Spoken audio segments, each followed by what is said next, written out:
विघ्नहर्ता श्री गणेश, श्री गणेश, श्री गणेश। गणेश जी, मैं जो आपको महादेव के 19 अवतारों की कथा बताने जा रहा हूँ, उनमें प्रथम नाम प्रभु पिपलाद का आता है। प्रभु पिपलाद?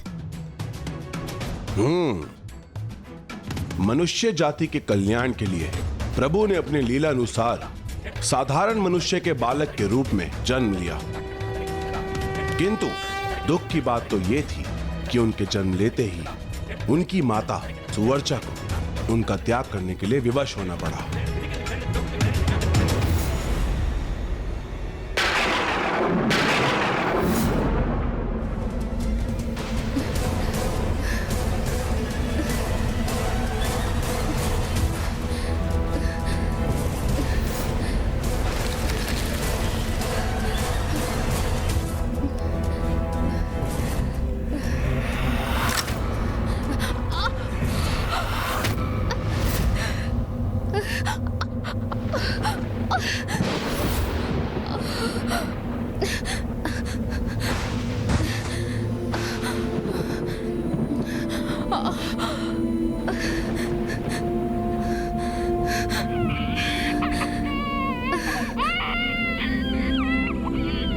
मेरे पुत्र का ध्यान रखिएगा।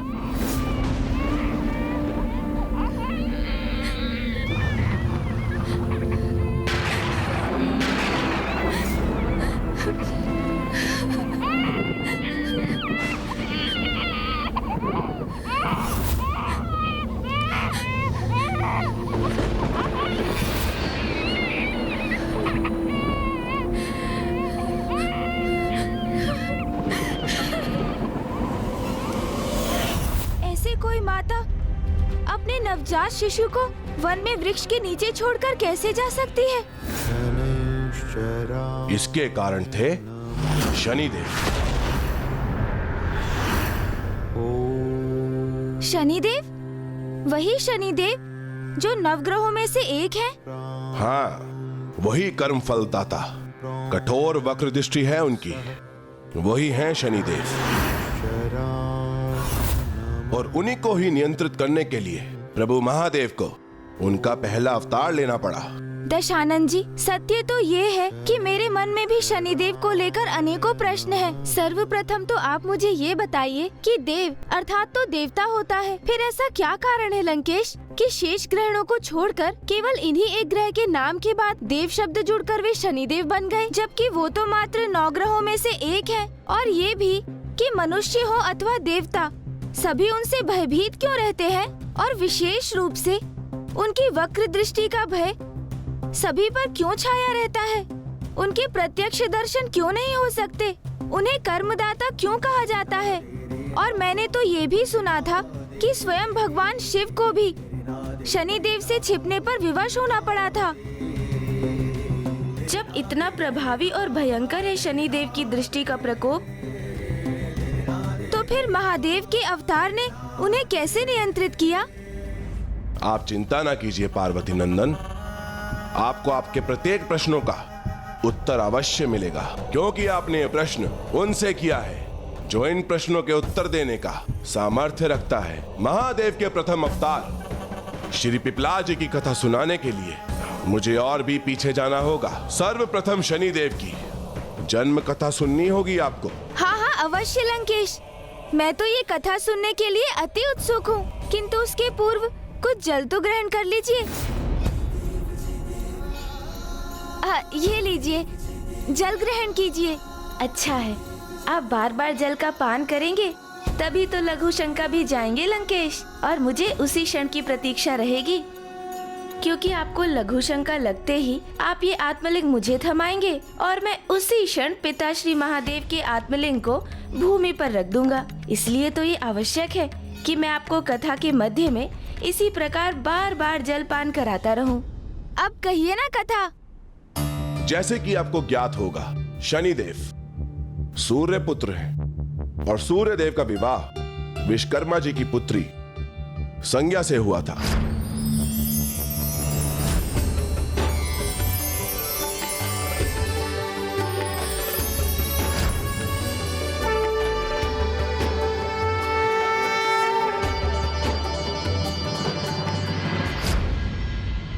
शनिदेव के माता पिता सूर्यदेव एवं माता संज्ञा है? नहीं, देवी संज्ञा शनिदेव की माता नहीं थी। तो फिर कौन है उनकी माता? वही तो मैं कहने जा रहा हूँ गणेश जी, मुझे एक बार कथा सुनाने तो दीजिए। हाँ अवश्य, आप कहिए ना। सूर्यदेव और देवी संज्ञा की 3 संतान थी। प्रथम संतान मनु, फिर यम, और उनकी तृतीय संतान देवी यमुना थी, जो कालांतर में जाके यमुना नदी में परिवर्तित हुई। फिर शनिदेव का जन्म कब हुआ और उनकी माता कौन थी? ये लीजिए, जल ग्रहण कीजिए।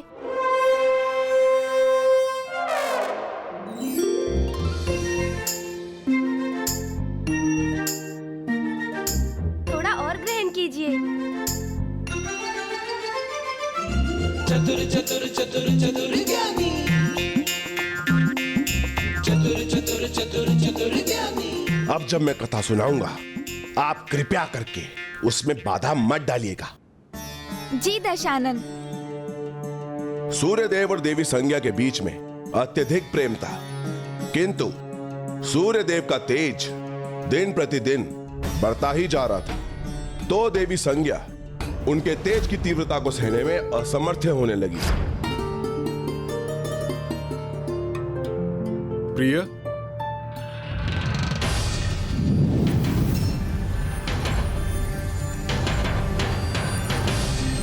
प्रिय,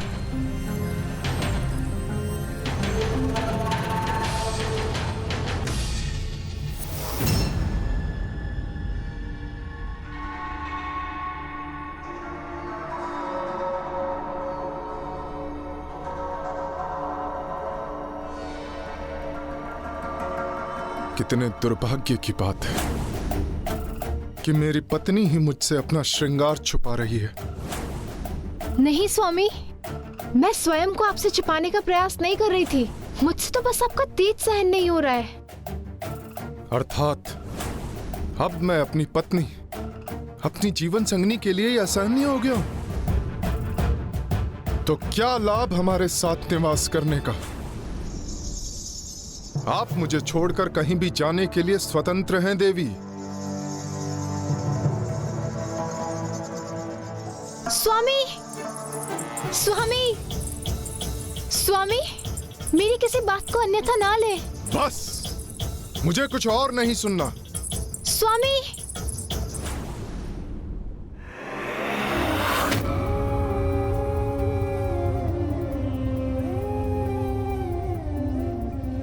मेरे प्राणनाथ हैं आप, किंतु मैं क्या करूं?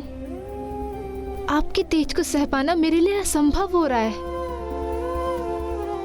इसका तो एक ही उपाय है कि मैं घोर तप कर आपके तेज को सहने का सामर्थ्य प्राप्त कर सकूं।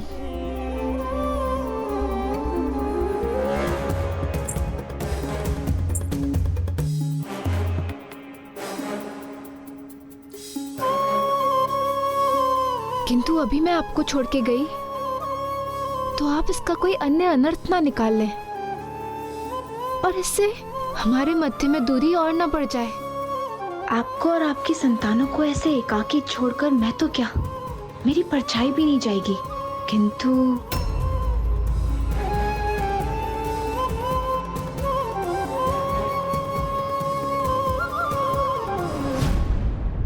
छाया,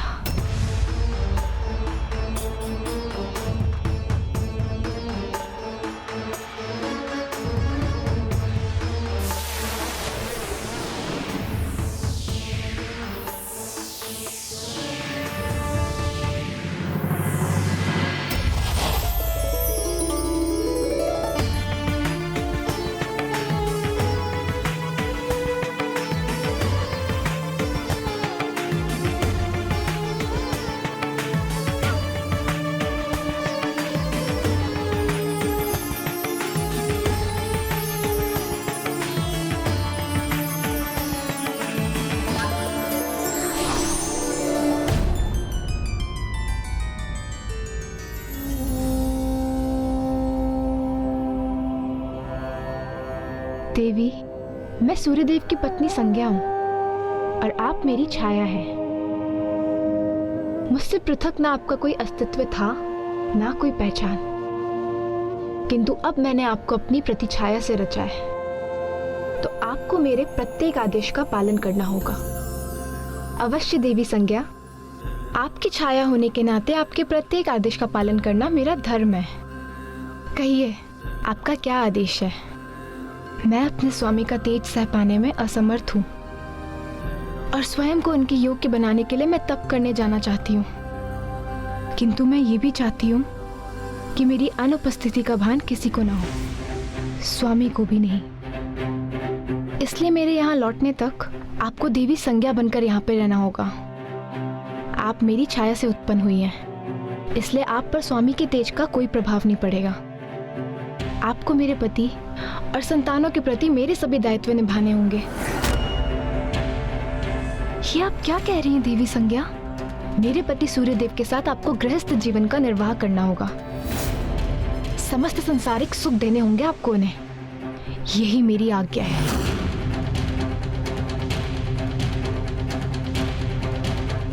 मैं उनके साथ गृहस्थ जीवन कैसे बिता सकती हूँ जो किसी अन्य स्त्री के स्वामी हैं? मैं उनके साथ ऐसा कपट कैसे कर सकती हूँ? नहीं, मैं आपके आदेश का पालन नहीं कर सकती। ये कैसी विडंबना है, कैसी विचित्र दुविधा में डाल दिया माता संज्ञा ने माता छाया को। कोई स्त्री किसी अन्य स्त्री के पति के साथ कैसे दाम्पत्य जीवन बिता सकती है? क्योंकि वो ऐसा करने में विवश जो थी। आपका ये रूप, रंग, आकार सब मेरा दिया हुआ है, इसलिए आप मेरे आदेश को नकार नहीं सकती। मेरा ये तप करना अति आवश्यक है और इस अंतराल में आपका यहाँ रहकर मेरे परिवार की देखरेख करना अनिवार्य है। और जब मैं यहाँ लौटूं, तो आपको मुझ में पुनः समाहित होना होगा और आपको मुझे एक और वचन देना होगा कि हमारे इस संवाद की सूचना किसी को नहीं होनी चाहिए और किसी को ये ज्ञात नहीं होना चाहिए कि आप देवी संज्ञा नहीं, देवी छाया है।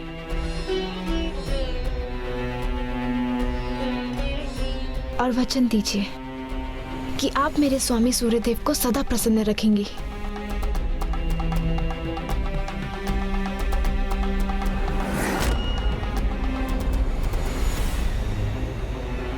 मैं आपको वचन देती हूँ, मैं आपको वचन देती हूँ। कितनी दुखद बात है ये। माता छाया को माता संज्ञा के आदेश का पालन करना पड़ा। हाँ, क्योंकि देवी छाया के लिए ये इतना सरल नहीं था। किसी के आदेश पर उसके पति को अपना पति मान लेना, किंतु देवी छाया को यही असंभव कार्य संभव कर दिखाना था।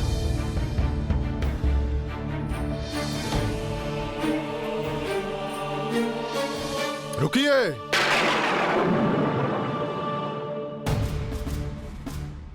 मैं इस प्रकार विचलित होकर सूर्यदेव के समक्ष आई तो कदाचित वो ज्ञात कर लेंगे कि मैं देवी संज्ञा नहीं, किंतु मैं इन्हें सत्य का ज्ञात होने नहीं दे सकती।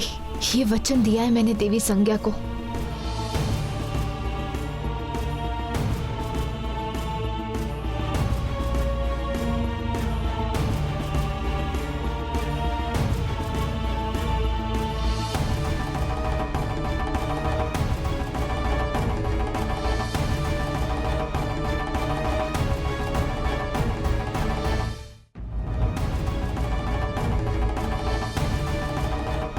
पूर्व में आप पर क्रोधित होने के लिए मैं क्षमा चाहता हूं।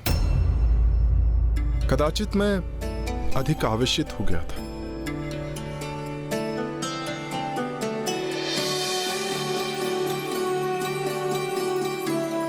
मैं तो आपसे अत्यधिक प्रेम करता हूं और क्षमा चाहता हूं कि मेरा तेज आपके लिए असहनीय हो जाता है।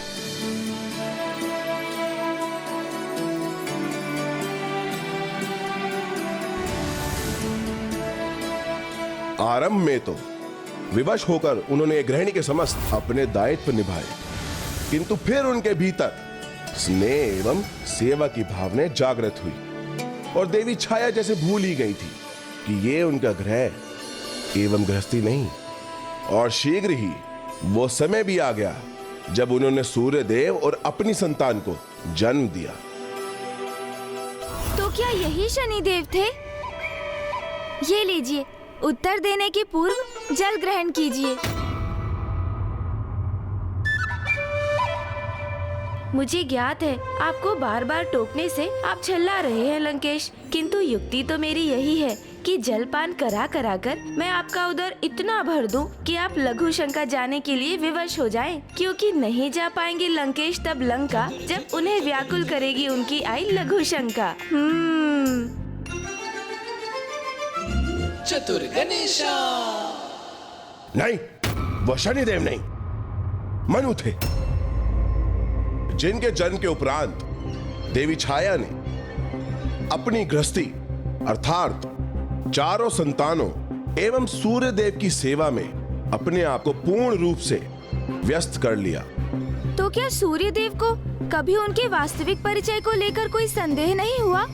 उन्हें संदेह तो अवश्य हुआ था, किंतु दो स्त्रियों में समानता कितनी ही हो, पति अपनी पत्नी को ना पहचाने ऐसा संभव नहीं। किंतु आरंभ में जो सूर्य देव को प्रतीत हुआ कि देवी संज्ञा के भेद में उन्हें जो प्रतीत हो रहा था, वो श्रृंगार की घटना के उपरांत देवी संज्ञा स्वयं में परिवर्तन ले आई, किंतु फिर भी उनका संक्षेप पूर्ण रूप से शांत नहीं हुआ और देवी छाया ने स्वयं को पूर्ण रूप से सूर्य देव के परिवार के प्रति समर्पित कर दिया। तो वो उनकी दूसरी संतान शनिदेव के साथ गर्भवती थी।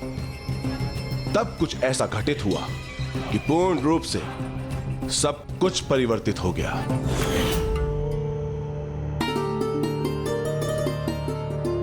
प्रिय,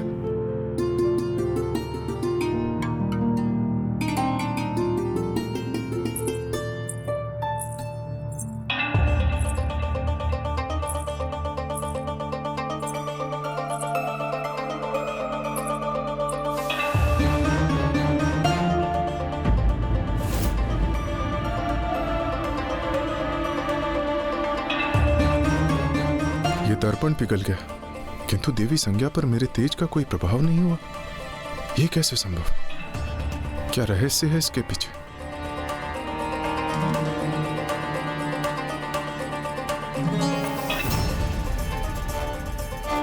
आप तो मुझे अपलक देख रही हैं।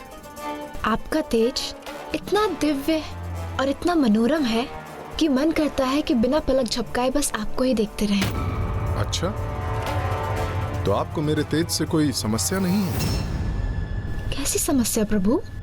एक समय था जब आप मुझे एक क्षण भी नहीं देख पाती, और आज आप अलग देख रही हैं। वो सत्य था या ये सत्य है?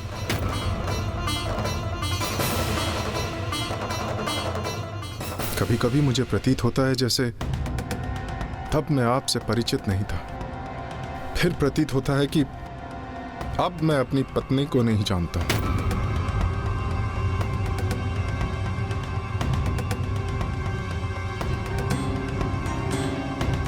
अब हमारे संबंध में वो दृढ़ता है जो पूर्व में नहीं थी।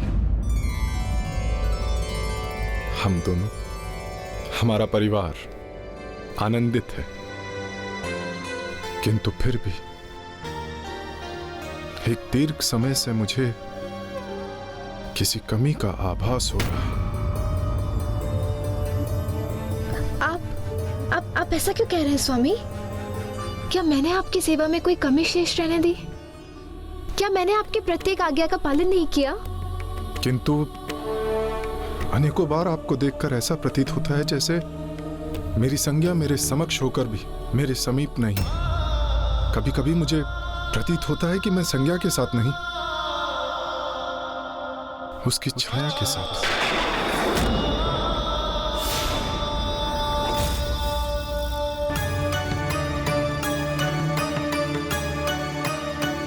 आप शांत क्यों हैं? कुछ कहती क्यों नहीं? मेरी पत्नी होकर भी आप मुझसे कुछ छुपा रही हैं।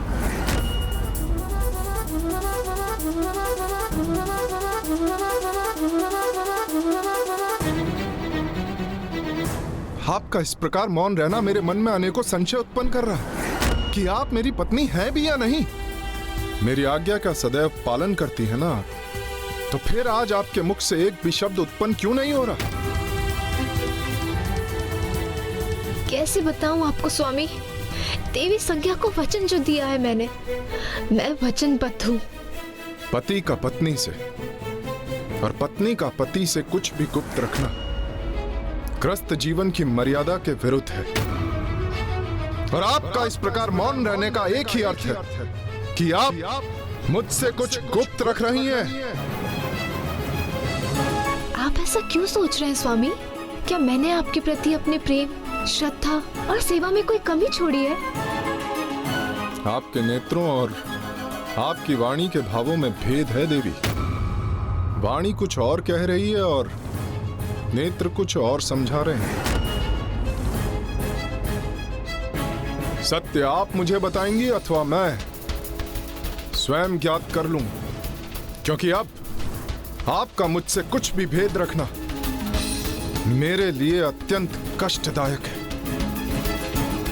स्वामी सुनिए तो, स्वामी।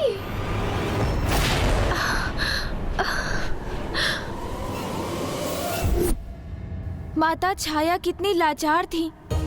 वो सत्य को उजागर भी नहीं कर सकती और फिर उसे गुप्त भी नहीं रख सकती थी। और फिर जैसे जैसे समय बढ़ता गया, उन दोनों के मध्य भेद बढ़ते गए और सूर्य देव ने अपनी सेवा से उन्हें वंचित कर दिया।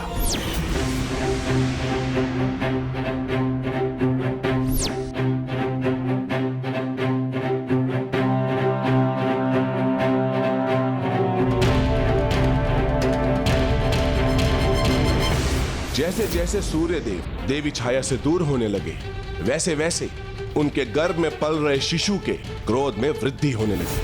अर्थात वहाँ जो भी घटित हो रहा था, गर्भ के भीतर शिशु रूप में शनिदेव उस संपूर्ण घटनाक्रम के साक्षी थे। फिर क्या हुआ लंकेश जी? सूर्य देव के व्यवहार में आते परिवर्तन और उनकी पीड़ा में वृद्धि से देवी छाया को कष्ट होने लगा और देवी छाया ने वो निर्णय लिया जो कदाचित उन्हें नहीं लेना चाहिए था।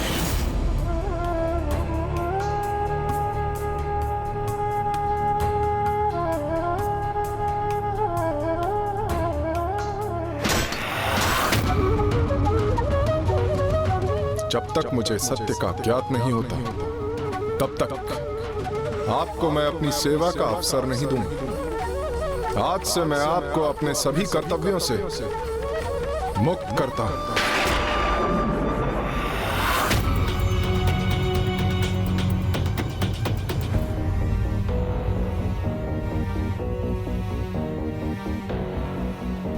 बस अब बहुत हुआ। जब स्वामी ही मुझसे प्रसन्न नहीं है, तो मेरे यहाँ रुके रहने का कोई औचित्य ही नहीं है। स्वामी की इच्छा के बिना तो मैं वो कर्तव्य भी नहीं निभा सकती जो देवी संज्ञा ने मुझे सौंपे थे। यहाँ जो भी घटित हो रहा है के बारे में मुझे देवी संज्ञा को सूचित करना चाहिए। तो क्या माता छाया का माता संज्ञा के पास जाने से स्थिति अनुकूल हो गई, या फिर उनके लिए स्थिति और भी अधिक विकट प्रतिकूल हो गई?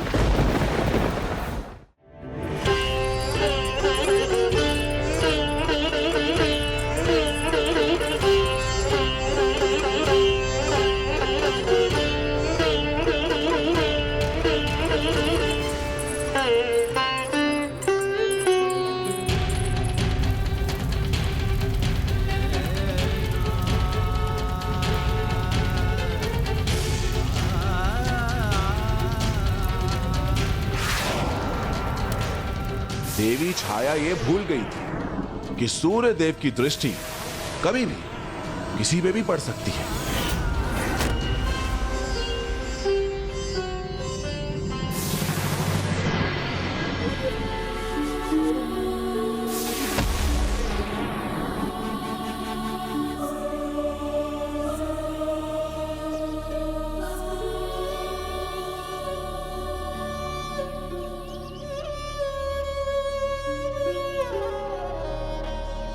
हे देवी, मैं बहुत बड़ी दुविधा में हूँ। मेरी सहायता कीजिए। आपकी छाया होने के कारण मैं जानती हूँ कि आप देवी संज्ञा ही है। कृपया मुझे दर्शन देने की कृपा करें। मेरी इस उलझन को मिटाने में मेरी सहायता करें देवी। आपके दिए दायित्व को निभाने में मैं असमर्थ हूँ देवी। कृपया मेरी सहायता कीजिए देवी, कृपया मेरी सहायता कीजिए।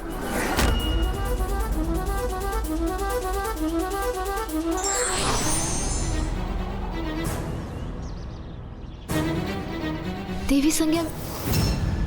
प्रिय,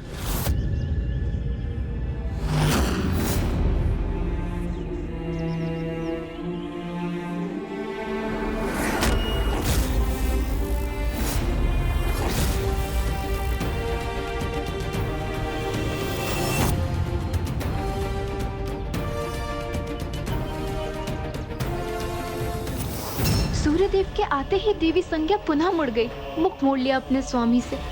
अर्थात अब सूर्यदेव को ज्ञात हो चुका है कि उनके तेज के समक्ष जो खड़ी रह सकती है वो केवल मैं हूँ, इसलिए अब वो मुझे ही स्वीकार करेंगे, देवी संज्ञा को नहीं।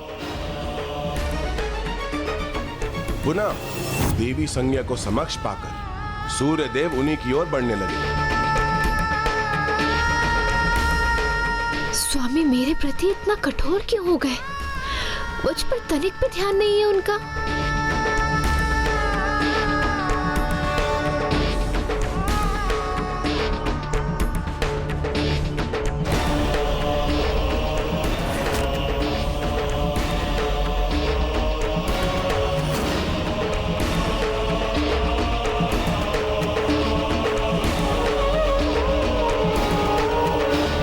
तो क्या अब स्वामी के जीवन में मेरा कोई स्थान शेष नहीं? आप मुझसे इतनी दूर क्यों चली आई? आपका मेरे निकट न होने का आभास मुझे अनेकों बार हुआ, क्योंकि मुझे यह प्रतीत होने लगा था कि जो मेरे साथ है वो सत्य नहीं, मात्र एक छलावा है। मैं मात्र एक छलावा हूँ स्वामी के लिए? किंतु स्वामी आपको ये आभास कैसे हुआ कि आपके साथ जो है वो मैं नहीं? देवी छाया तो सर्वथा मेरे ही समान है। मेरे जीवन का अभिन्न अंग है आप, मेरी जीवन संगनी है। आपके साथ से मुझे पूर्णता प्राप्त होती है, तो आपका मेरे साथ ना होने का आभास मुझे कैसे नहीं होता? और वैसे भी इस अवधि में जो मेरे साथ थी वो कभी भी आपके समान मुझे प्रतीत नहीं हुई। स्वामी ने मुझे पल भर में ही स्वयं के जीवन से विलग कर दिया।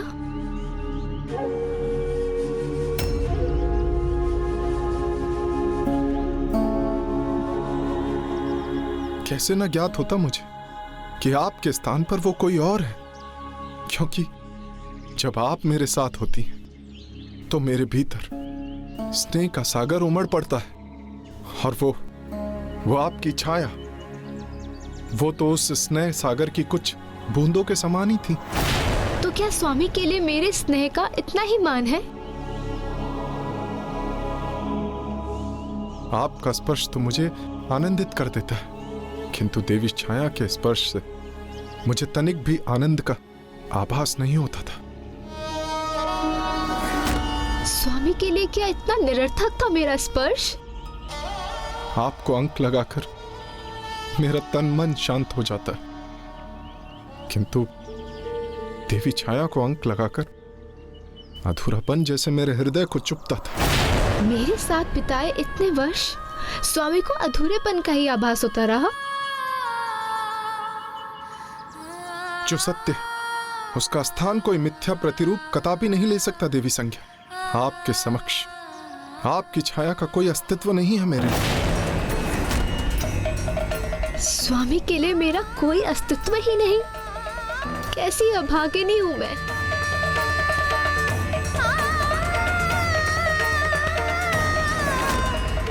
इसलिए आप मेरे साथ लौट चलिए देवी संज्ञा, क्योंकि मुझे कोई और नहीं, केवल आपका साथ चाहिए। स्वामी का प्रत्येक शब्द तो एक नुकीले बाण के समान मेरे हृदय को आहत कर रहा है। स्वामी, मेरे प्रति आपके अपार स्नेह का भान है मुझे, और मैं भी आपसे उतना ही प्रेम करती हूँ, किंतु आपका तीव्र तेज मुझे विचलित करता है। मुझे क्षमा कीजिए, मैं अभी आपके साथ लौटने में असमर्थ हूँ। कदाचित अब स्वामी को ज्ञात होगा उनके जीवन में क्या महत्व है मेरा, कितना अपार प्रेम दिया है मैंने उन्हें, कैसे अटूट श्रद्धा, समर्पण और निष्ठा से उनके प्रति अपने सभी कर्तव्यों का निर्वाह किया है मैंने, कैसे बिना कुछ कहे इतने वर्षों तक उनके तेज को भी सहा है। हाँ स्वामी, आपका अनंत तेज नहीं सहा जाता इस अभागिन से।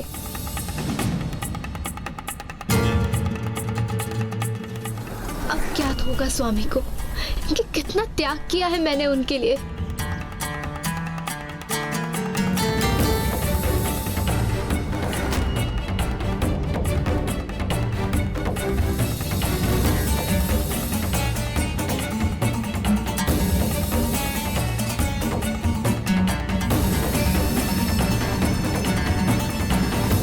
क्या हुआ?